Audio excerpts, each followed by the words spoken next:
Hello, everybody. This is Justin Groenert. Happy Neville. This is the Politics Aside podcast, and I am excited to introduce the only man who has ever called a tow truck because his car horn was broken. Michael Leppert, welcome back to the show, my friend. You got me in mid-water right there, sir. Thank you very much. Thank you very much. You're having an existential communications crisis with your vehicle. I am. Yes, I went to honk my horn the other day just to say hi to a friend crossing the street, and it did not respond to me, and thought I was going to have to slam that car into park and call a tow truck to get it home because I don't know how to drive without a horn. You do still have your middle finger, though. I do. You don't necessarily need to be loud. Well, I told my wife that I would need to get out of the car and dance around in circles with my middle fingers in the air just to say, hey, the light's green, go. And she told me I should call the dealer and do something about the horn. Well, I hope that gets sorted out soon enough. It's been torture. And I want to point out, I drove all the way down here. You did 3 hours without a horn. I know. You looked really frazzled when through I picked the you up at the construction hotel. zone in Bloomington. Yes, I survived, and that's all I can say to that. Well, welcome back. You're the first two-time guest appearance. I mean, Hatfield has you beat on the network by 2 days as a Politics Aside / Evansville podcast guest. But you are the first two-time Politics Aside. I need to find how I can get on other shows. It was much better on the other show. They have better hosts. Yeah, by far. Thanks for that. Appreciate that. I will bring that up with the Honorable Ryan Hatfield. There you go. You should. First of all, how are things at Heartland now? They're good. They're good. From some days even too good. It's good to know. Yeah, I'm going to guess those days are the days that you're not putting our podcast on the website. I'm not getting complaints about you, and I'm good. Concerned. Right, I feel like I listen to every second of the show, and I would complain if I were just a member of the public. I would certainly complain. Well, I mean, we do only have 15 listeners, so it's pretty easy to keep them mollified. Well, yeah, and 3 or 4 of them are like sitting here right now. Right, I know. So, yes. That's my point. We got to do something about that. And the other 8 we have as guests to keep them happy. So it works out well for everyone. All right, Matt, I'm gonna give you one here.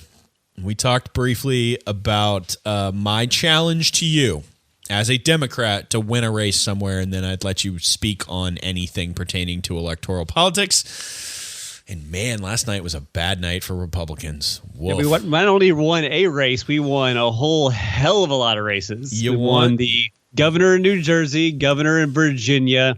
Nobody thought we had even a shadow of a doubt at getting the Virginia House of Delegates, which at my count right now, the Democrats are at 49 with a couple left to be called. One of them within 12 votes. The Republican is winning.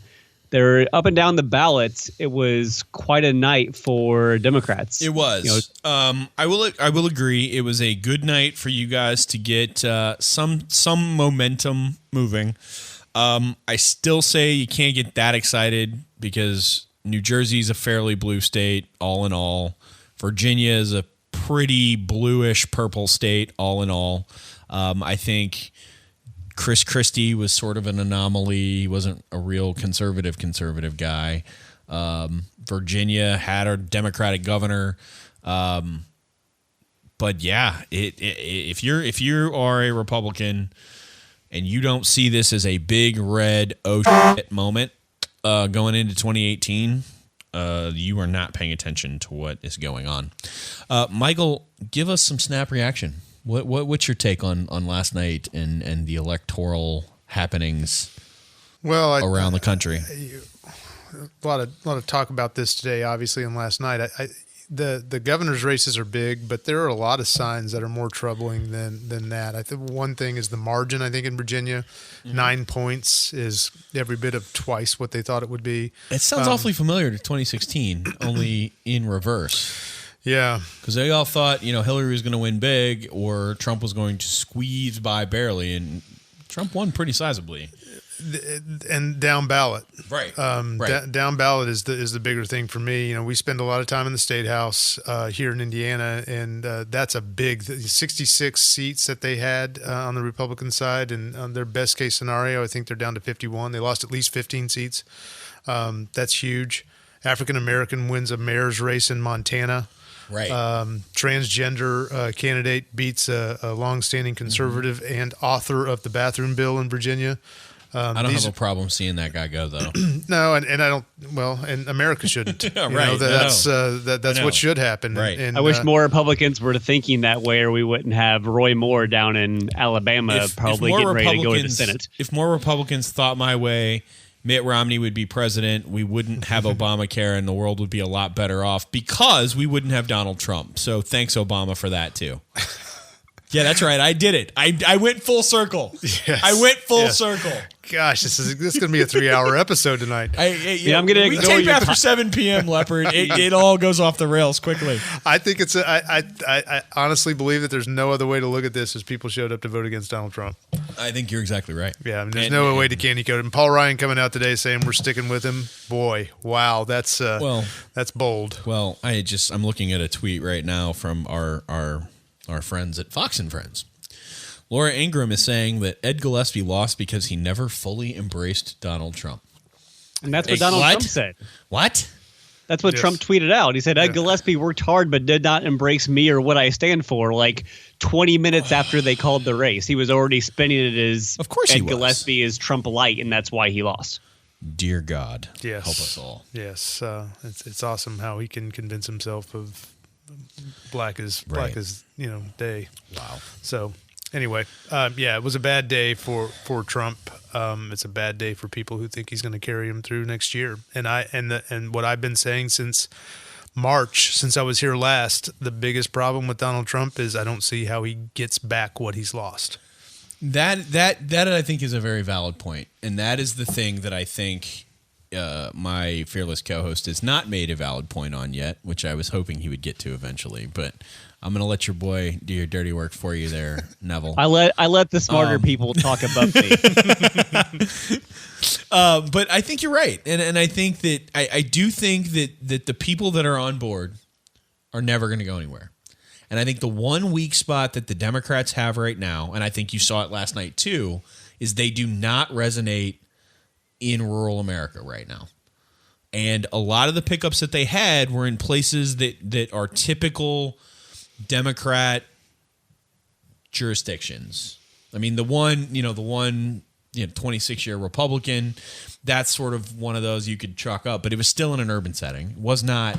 And I think that's where, if Trump has an advantage coming out of a night like last night, it's that the Democrats don't have a message for those voters that are convinced that he's right.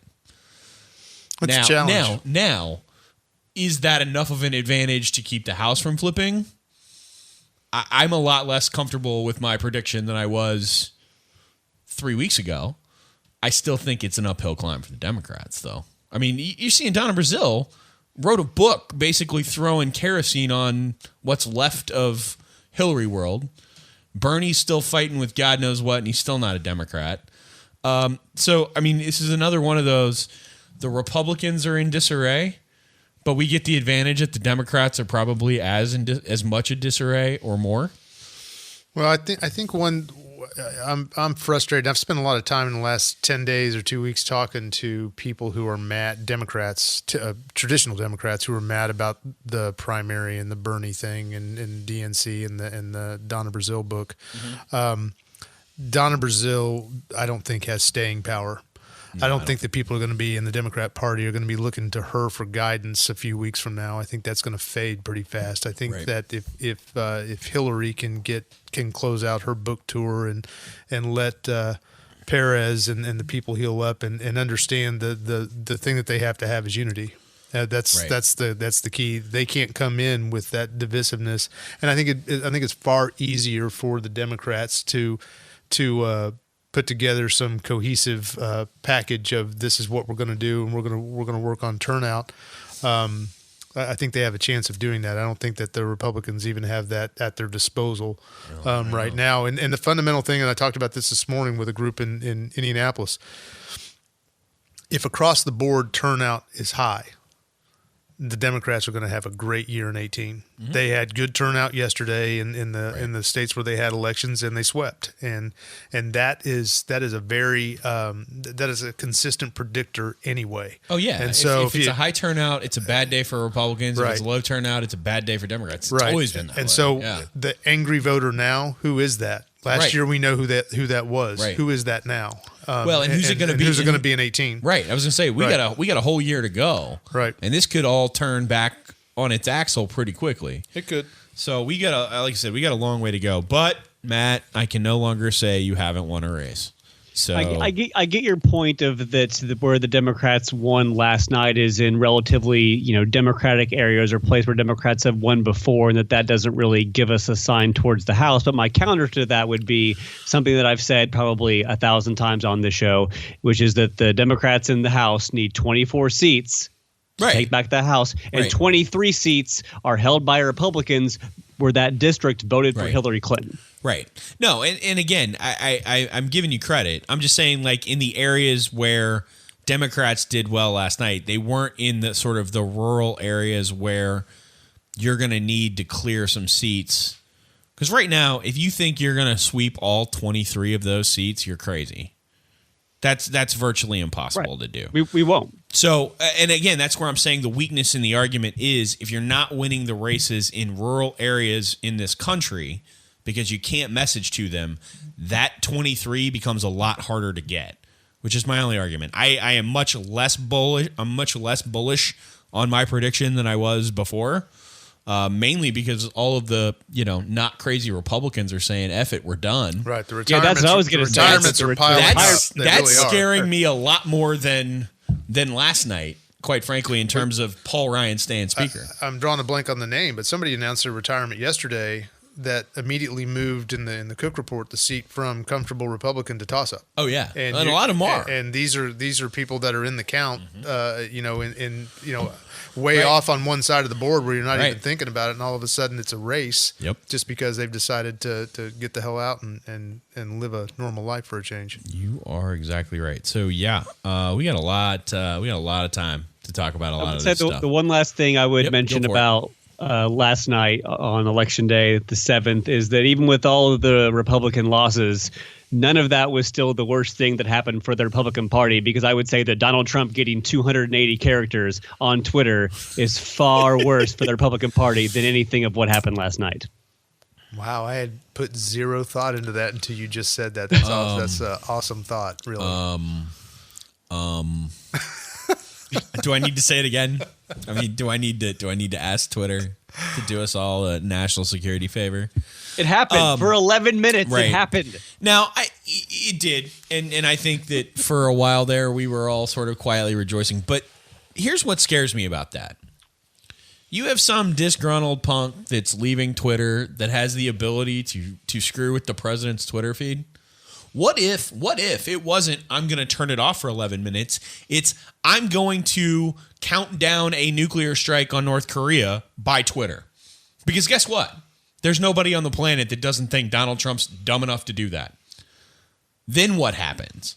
I think we all need to be very, very worried about the security on our social media if we have a president of the United States that's going to govern by 180 or 280, whatever it is, 280 characters now? 280 now, yeah. 140. Although, side note, I still don't have 280. I'm still at 140.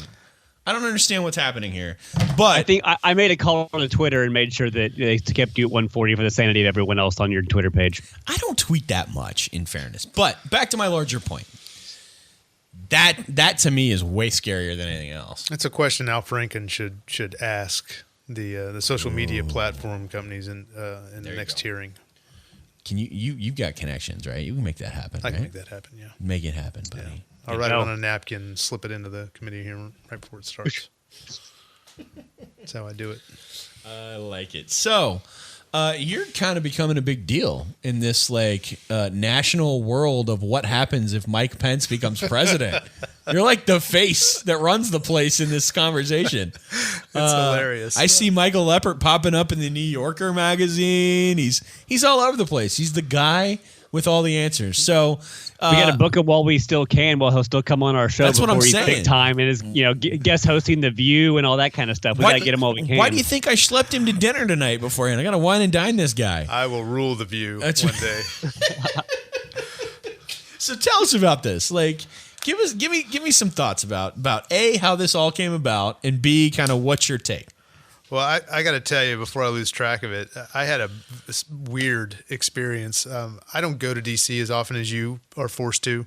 As much as I love D.C., I never have to go there, so you find yourself not going very often. But I had to go out there for a conference in July, and it was right in the middle of one of Trump's bad weeks, and I can't even remember what he had done that week, but people were starting to handicap his departure from the presidency, and I was staying, oddly enough, at this conference. I was staying in Trump Tower, the new place, and they let you in. They let me in, and I have a whole file worth of pictures for my memoirs about that experience staying there, and it is a fabulous hotel. I have no doubt. But while I was there, I got contacted by Vanity Fair for an interview. I got contacted by Slate. And right when I got back from there, the Jane Mayer from the New Yorker called.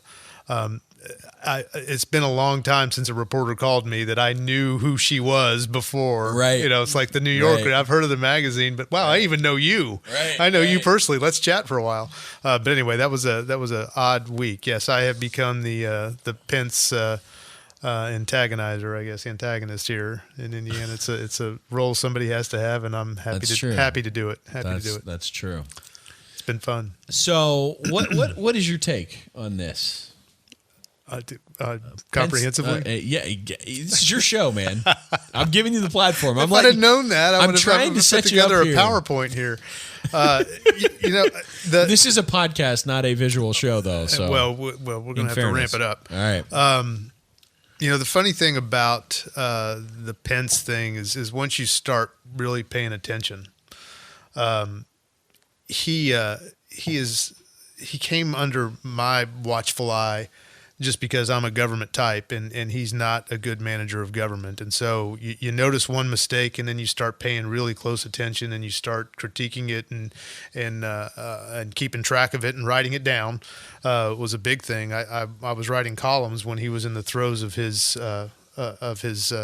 mistake-ridden time during his time in the governor's office.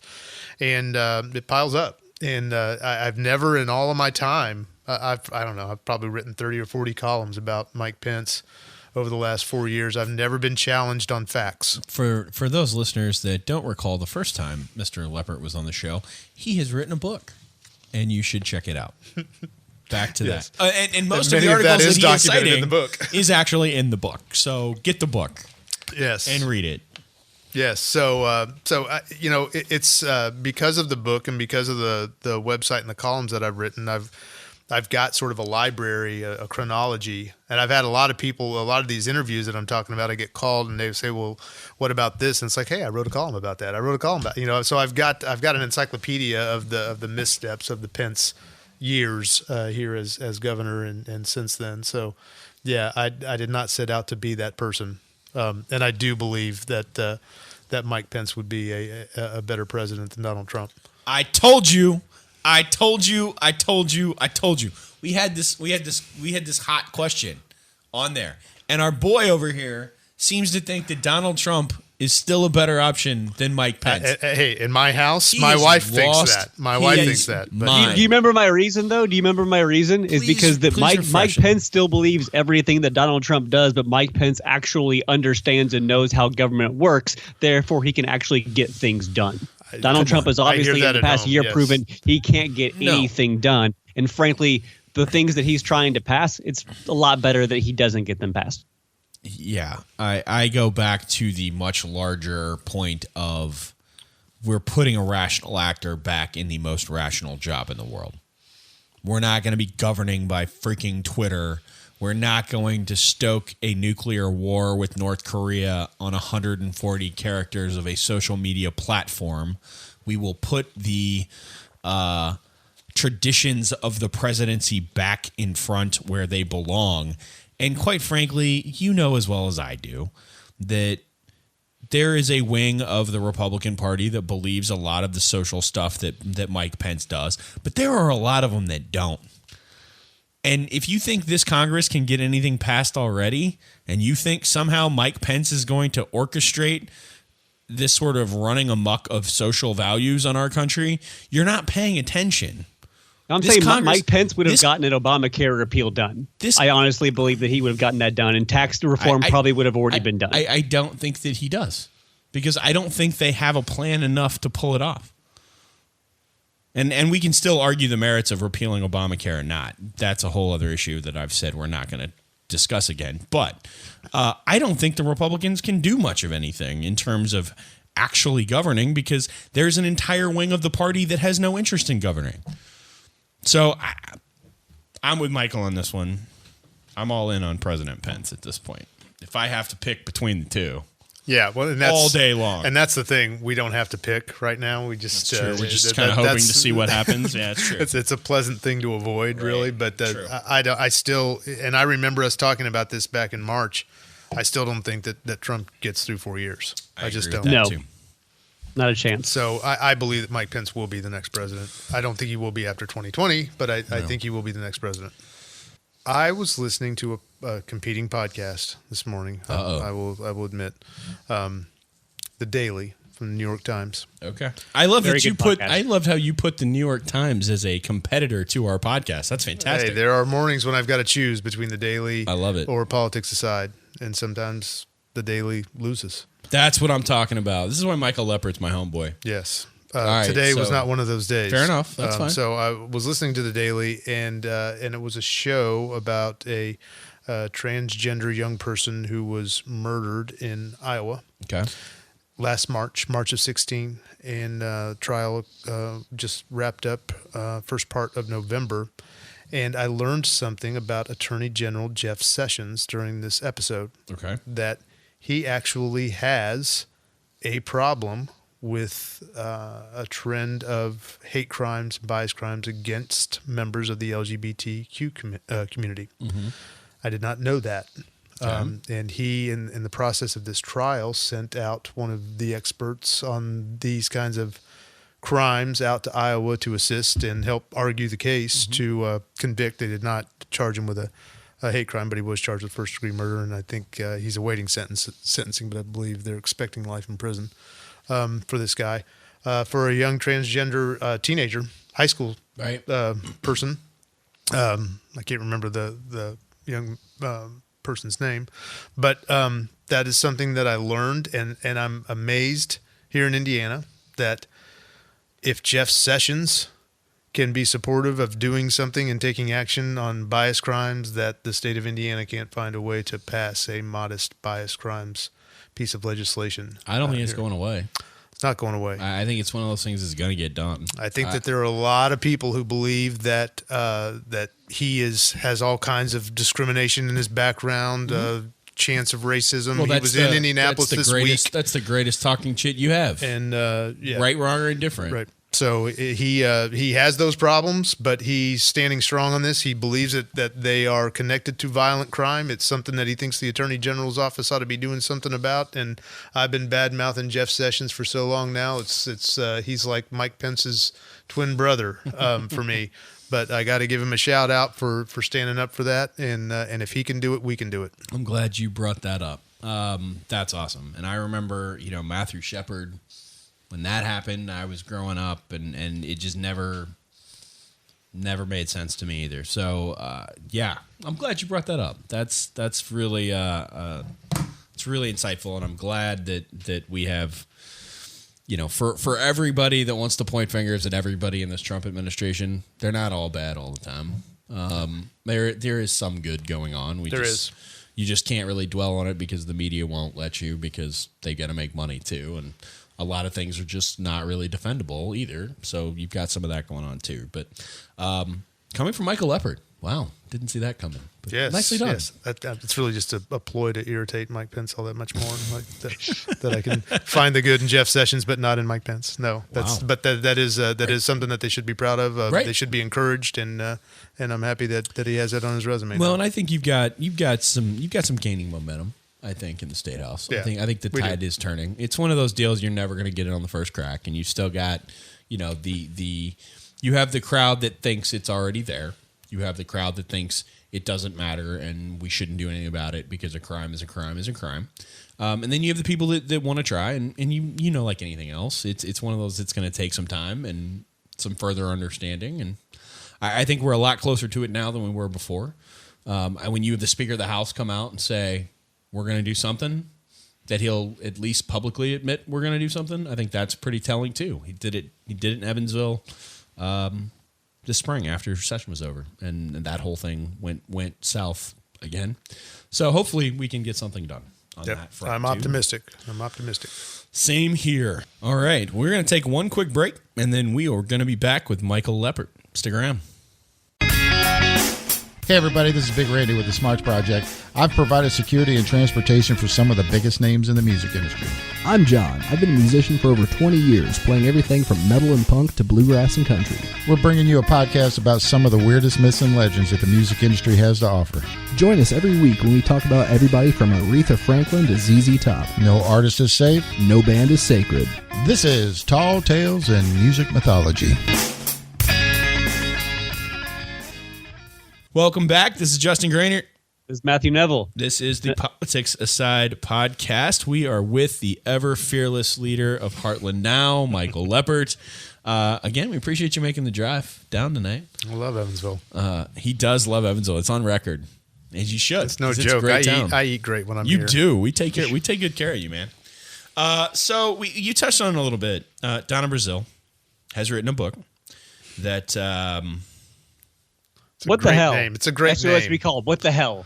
Why am I writing this book, The Donna Brazile Story? That's what it should be called. I love the name of the book. You know what I'm going to do? I'm just going to step back and I'm going to let Matthew Neville have his mental breakdown, and I'm just going to laugh. And okay. I'm going to let you be the ragtag here. Matt, this is your portion of the show. Matt, this is me nodding. Go ahead. I don't get the point. I don't understand her rationale of doing it other than A, trying to make money, and B, just trying to completely save her own face. I don't get the point. I especially hated the timing of it, of releasing the experts, a week before elections in Virginia and New Jersey and a bunch of other places. I don't understand what she's trying to do, and especially the excerpts that turned out to essentially be false in the things that she was saying about the Hillary Clinton campaign in the primary, essentially rigging so that they had complete DNC control. I don't understand.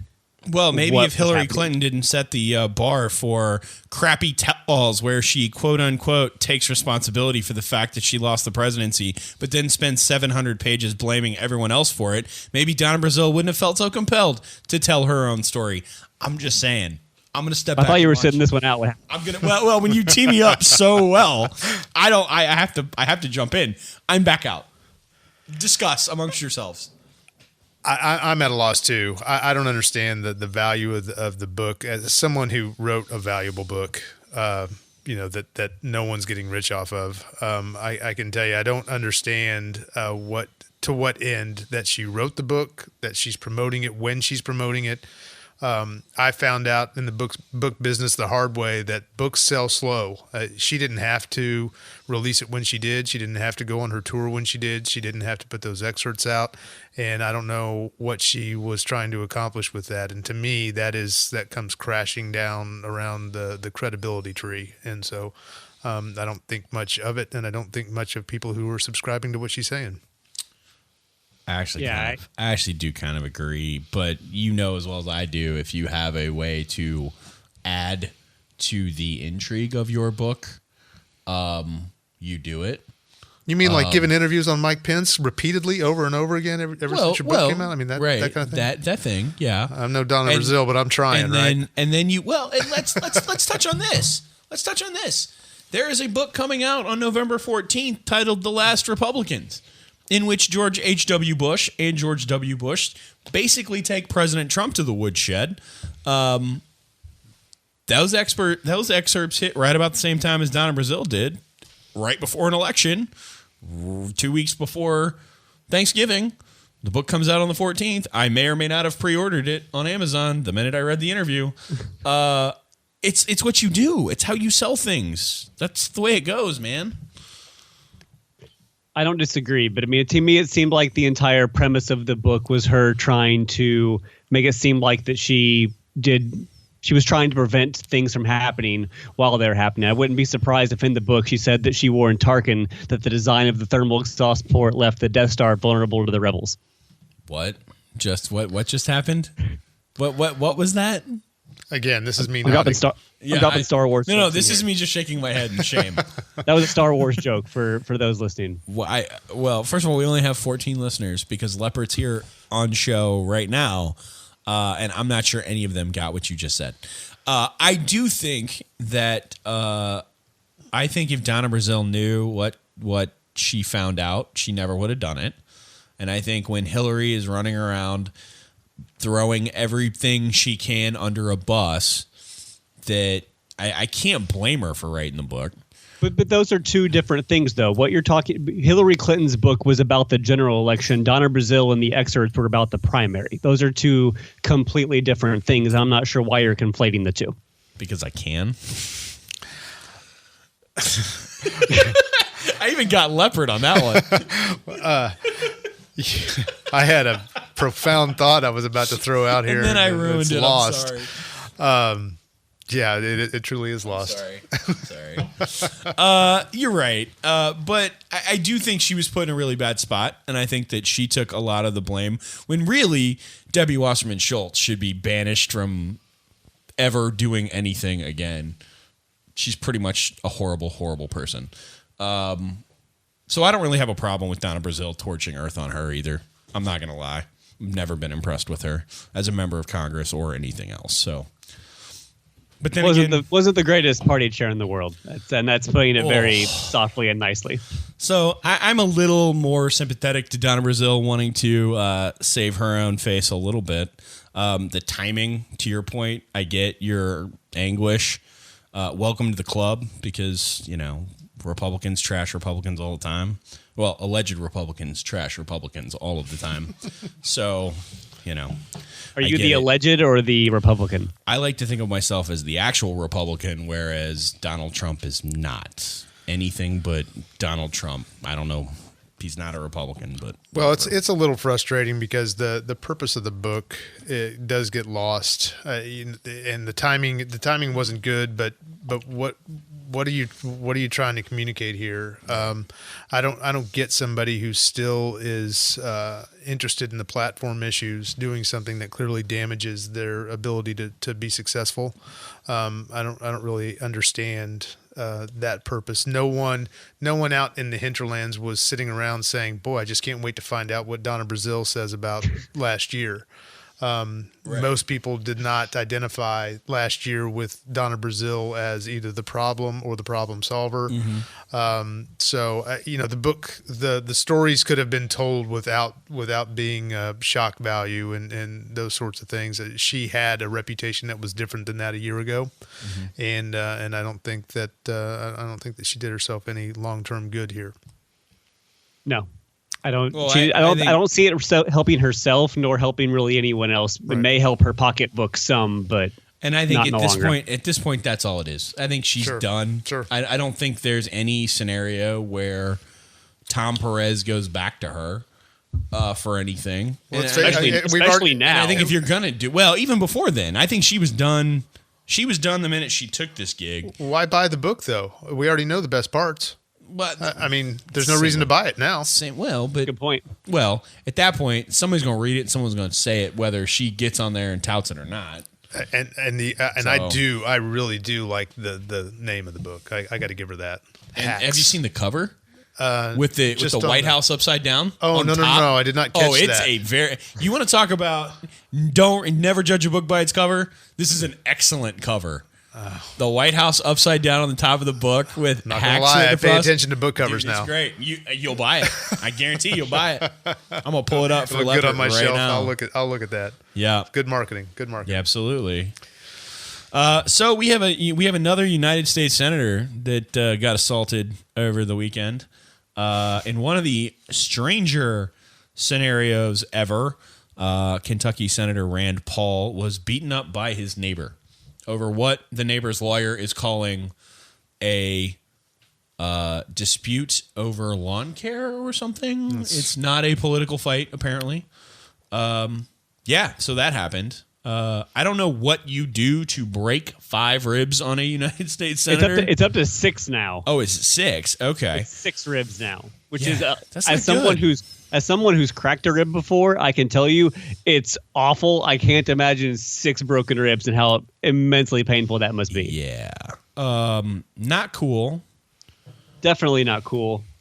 But and seeing awesome some book of they've talked to some of the neighbors about Rand Paul, and apparently they've all had a pretty similar experiences with him, that he's not really the greatest neighbor in the world. He apparently has had a lot of issues with the homeowners association, essentially thinking that it's his property, he can do with it whatever he damn well pleases, doesn't want to follow the rules, which seems like a very Rand Paul thing to do. But Yeah. As someone that was in Bowling Green for a lot of years of my life, and someone that was at the state convention when then Dr. Rand Paul was trying to hijack things at the sort of dawn of the Tea Party in 2008. Yeah, he's not a nice guy. It's not really. He's got an attitude about him that I've never really liked. I know people that work for him, and they swear by him as a boss. So I'll give him that. I've never been a big fan. I could see where his neighbors would not necessarily like him. I think of his hair. Ever since the lawn care dispute came up, I think hair. I think I just had all of my hair cut off, and I think Rand, come on, call me. I just hope that it wasn't political, though. I mean, I thought the first report said that it was, and now we've heard all the things that Right. are even more disturbing than it being political. I mean, Right. come I'm on. not I mean, into if you're going political. to be what he is politically, 5 or 6 broken ribs are, that he should have expected that. But the lawn care thing, I sold all my lawn care equipment when I moved out of the house and into the townhouse. A very sad day in my house. But what I even find funny though is if lawn care is the problem, he was literally mowing his grass when the dude beat him up. Well, he was doing it the wrong. irony He is was right. doing it wrong. Was he not hitting the angles appropriately to get the checkerboard in his lawn, or what? I envision a checkerboard on that lawn. I do too. I do. Well, I certainly, again, with everything going on, from mass shootings to everything else, and the Scalise thing, like, we got to get over this whole, like, let's just punch a dude. I really am kind of, I don't care if he's a senator or not. Like, we can use our words. We should all be adults. You can call him as many 4-letter words as you want to. We don't need to break 6 ribs on people. Like, can we all just agree that we can cut the shit? I mean, I've said it a bunch on the show, but can we just all agree that let's just agree to disagree and move on? Is that a thing? It's bizarre, and it's concerning that especially in the context of Scalise and all the things that happened that day, that public service brings that out. And I don't know if this had anything to do with public service. I hope it is about the lawn. I hope it is about being a bad neighbor. But even then, why we got to punch our neighbor? Like, really, I mean, if you're living behind that gate in that gated community, what do you have to be all that mad about? Right, I mean, exactly. That's what I'm saying. This dude was a doctor. It's not like his car horn went out. Right. I mean, I know. I mean, the dude that beat him up was literally a doctor. Right. Right. I didn't know doc on doc crime was a thing, but apparently, man, rough in the mean streets of the upper middle class of Bowling Green. Yeah, this is the Bowling Green massacre Kellyanne Conway was talking about a while ago. Oh, come on now. Not today, man. Oh, no. Not today. Not today. That soon? was terrible. That was Too horrible. I'm disavowing that comment. I know nothing about nobody. All right. What do you got here, Matthew? Is it that time? One more thing before it's Okay. that time. All right. There's a position that Mike Leppert has had for quite a long time that it took me a while to get around to it as well. Uh-oh. But I have officially joined Mike Leppert on the Fire Chuck Pagano bandwagon. I'm there. It's time. Wow. It's time for. There's no Cubs corner, so we're going to take a trip down to Colts Corner. Yes, I'm glad you brought that up. I cringed for a second. I think this is appropriate. I'm going with it. That's very well done. This is Colts Corner. I'm gonna ease into my whisper voice. That's right. That's right, Colts fans. It is in fact over. Nice ambush here on the podcast. Welcome to the club, Michael. Welcome to the club. Watching you on Skype is killing me too. I know, he gets real into it. The blur is just awful. Okay, this has to be accompanied with hashtag Fire Chuck Pagano. I stand by my hashtag. My hashtags never fail. Right. You have a T-shirt for it, too. I have a T-shirt. That's right. I have the only everything. T-shirt. I have a hot That's take. a hot item. I have a hot take on this. I was not on the Great Fire song. Chuck Pagano bandwagon until he actually beat the Texans this weekend. Like, Yes. just keep doing what you're doing at this Yes. point. Your season's lost. No, It's been done since my Andrew Luck ruined his shoulder because they have no offensive line. I showed my hashtag Fire Chuck Pagano shirt immediately after the victory. Yes. I was called out by a lawyer friend of mine in Indianapolis who did not watch the game and she said, "What? I thought we won." Yes, but at this point, your mission in life is to suck with luck now. You got to suck with luck now It because is the dude's the not playing. detailed explanations that I'm having to give about firing Chuck Pagano that are starting to get under my skin. I mean, it's clearly the right thing to do. And there are no more timeouts. I'm tired. He should lose his timeout privileges for a couple of games before we fire him, just so he goes out slowly and painfully. Sorry, just had to throw that out there. I'm that mad. Oh, this rocks. This just rocks. I'm not gonna lie, we literally took like 3 afternoons to hijack you on Colts Corner. I had to This return is the my favor. soundtrack, man. I'm playing it in my office until he's gone. That's right. Hey Jason, can you get him the MP3 of that? All right. Well, you've now survived your first Colts Corner. Yes, good. To all of our Colt listeners, I'm sorry. It's not good right now, but hopefully it'll get better. No. And let's hope for Michael Leppert's sanity that Chuck Pagano is not the head coach next year. That's right. And there's even these reports coming out that Andrew Luck may never play again. Like this may just be it. I've got a hot inside scoop for you today. I had a report that Oliver Luck and Chris Ballard were seen at a restaurant in Indianapolis at lunch today, having a very tense conversation with one another. Interesting. Now I don't know why they would do that in public, but I got Oliver, a text at about 1:00 saying you would be all over this if you were here. So Oliver Luck used to be at West Virginia. He is now at the NCAA. So it is very conceivable that he would be at a local establishment in Indianapolis with the general manager of the Indianapolis Colts. Yeah, interesting stuff there. I think, Luck is done for the year. I think he's probably fine, but you better go spend a boatload of cash to keep him upright. I don't care how good a quarterback you are. If you're on your ass the whole game, it doesn't matter.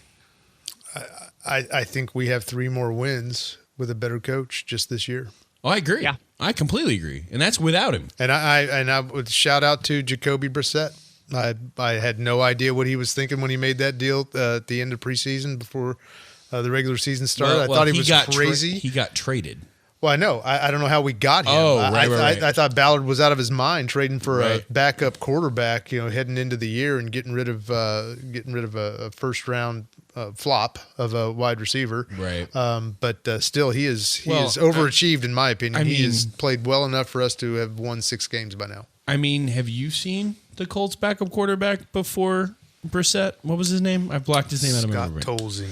Oh, wait. I could play quarterback about as well as he can. I could right now put shoulder pads on and be just as serviceable. We as Scott established Tolzien. at dinner tonight that I'm 14 years older than you, and you would play behind me. That's fine. That's fine. But here's my deal. Scott Tolzien would still play behind My me. shoulder does hurt. Right. It really does hurt. Mine does not. Okay, I'll play behind you. So anything is an upgrade there because that dude was just a hot mess. Yeah.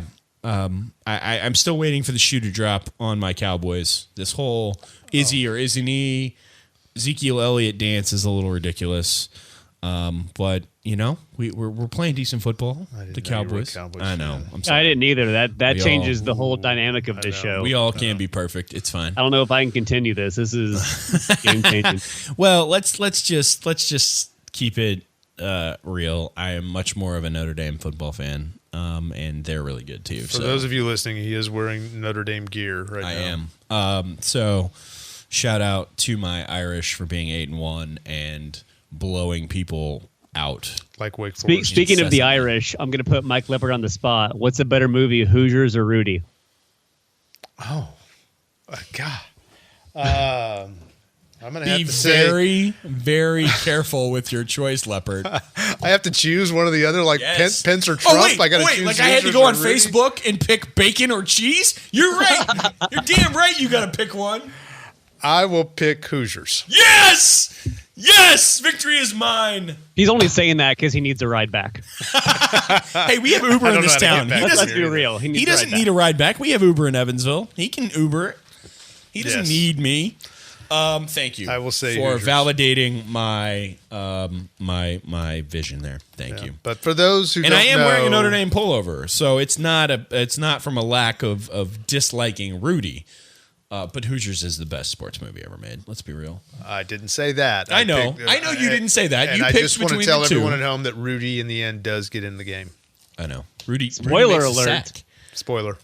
Rudy gets a sack. He does get a sack. What gets is carried your off the number field. one sports movie? Is it Joanna Man? Is that what's on top for Dude, you? you really That's are your- into this Joanna Man thing. It's really freaking me out. I'm not gonna lie. Caddyshack. Oh, that's a good one. Ooh, good choice. That's a good choice. All right, here's one for you. Here's one for you. Bull Durham or Field of Dreams? Bull Durham. Thank you. Bull There Durham. he is. Bull Durham. Yes. Yes, the good Lord willing. Bull Durham. Jesus has a curse on his glove. Nuke can't breathe through his eyelids, and no one seems to know what to get Billy and Millie for their wedding. We're dealing with a lot of shit. Yes. I've been saying that a lot lately. That's right. All right. Well, now we've got Movie Corner out of the way. Do we want to talk ESPN's 30 for 30 treatment of the Nature Boy, Ric Flair? Well, I watched it this morning. I loved it. I saw it. I saw it on screen last night after the Indiana Chamber dinner. There was no audio because I was at a bar, but it looks amazing. I cannot wait to watch it. It was. It's about an hour and a half long. I could have gone for 2 more hours on it. It was very well done. That's fantastic. Does it include him getting thrown out of the bar in Fort Wayne? That did happen. It does not, but that is a very good story. Do you want to tell it? Do you want to give our listeners, the 14 of them that are probably not still listening to this rambling mess? I want to get the exact verbiage that he used. Okay, well, as There's he's some verbiage while he had the cuffs on. He was throwing verbiage out. As he's looking that up, he said that the employee was acting like a moron and then called one of the bartenders a fat ass. And then got kicked out of the bar. Woo! I wanted to make sure I got those quotes right. That gets you ejected from a bar in Fort Wayne? Apparently. Wow. They have very low tolerance for shenanigans up there, apparently. Wow. It's not like you used the magic word to get bounced out of the baseball game. No. Wow. I've got questions about Fort Wayne now. You mean to tell me you didn't have questions about Fort Wayne before now? Well, I didn't know what the line was. I feel like I've crossed that line many times and not been ejected from several places there. Right. Okay, can somebody please help me out here? So ESPN, in their infinite wisdom of marketing, this 30 for 30, gave us a wrestling name generator. And can I just tell you how atrocious this wrestling name generator is? Jason. Yes. Can you read aloud, based on ESPN's projections of wrestling names, the 4 names that are sitting around this table? You would be the Magnificent Wild. Like, what is that? I don't understand this. It's amazing. Of all the wild, you're the magnificent. Apparently, Michael Leppert would be Fabulous Destructo. I've been called that many times. It's not bad. Matthew Neville would be Fabulous Axel. Okay, and Jason Burton. The Magnificent Punk. Of those, the Magnificent Punk is easily the only one that's even remotely serviceable. This is terrible. This is horrible. I just don't understand ESPN. I'm disturbed by the wrestling right hook right. on this podcast. Oh, come on now. Not just tonight. I'm a regular listener. Dude, you got to have a little fun. It does all the time. We dedicated the final segment of the show to a really hilarious, inappropriate former wrestler. Come on, man. That was Indiana news. That's I thought that was appropriate. Because it's still real to me, damn it. You need to find the audio of that guy. It's so good. All right, Matt, what else you got? I'm gonna hand it back to you. What do you got for us? All I got is is Mike Leppert's favorite segment of the show. Apparently, is the Sheik Tweet of the Week. All right. I don't have that many though. I've just I got 3. That's all I got. Okay. All right. It is that time. It's the Iron Sheik Tweets of the Week. When you look back at your life, don't have the regret of not telling enough people to go f themselves. If those aren't words to live by, I'm living them, baby. And then something amazing happened. Something amazing happened because the Iron Sheik then got 280 characters. Oh my God! Oh, it happened. We now have to spend 15 minutes an episode on Sheik Tweets of the Week. It's a spin-off show. That's right. 280 characters. You are a dumb, cheap, no good piece of garbage. Go f yourself forever. You no good son of a bitch. I break your neck, suplex you, put you in camel clutch. I make you humble jabroni. Hashtag 280 characters. And he just won Twitter, everybody. Oh, God, that's so good. And the last one, this one was on request of Justin Groenert. Yes. Roy Halladay, I love you forever. The last Sheik Tweet of the Week. Yeah, that was rough, man. You want to talk about a dude that could deal. Roy Halladay was it, man. I know you're a Reds fan, and I'm going to bring it up, but that no-hitter in the playoffs, that was man work right there. That guy was unbelievable, and I was very sad when I heard that. And I'm not a Phillies fan, but God, if you want to see a dude, you want to see a master throwing a baseball, Roy Halladay was about as good as they come. Oh, yeah. Oh. Yeah, bad news. So, rest in peace, 34. Rest in peace. Well, everybody, I hope you enjoyed the show. We will be back. We are going to have, I think we're going to have David Ober, state representative, with us next week. So, something to look forward to. All right. You are still Matthew Neville. I am still Justin Groenert. Thank you for listening. We will catch you next week. Thanks, everybody.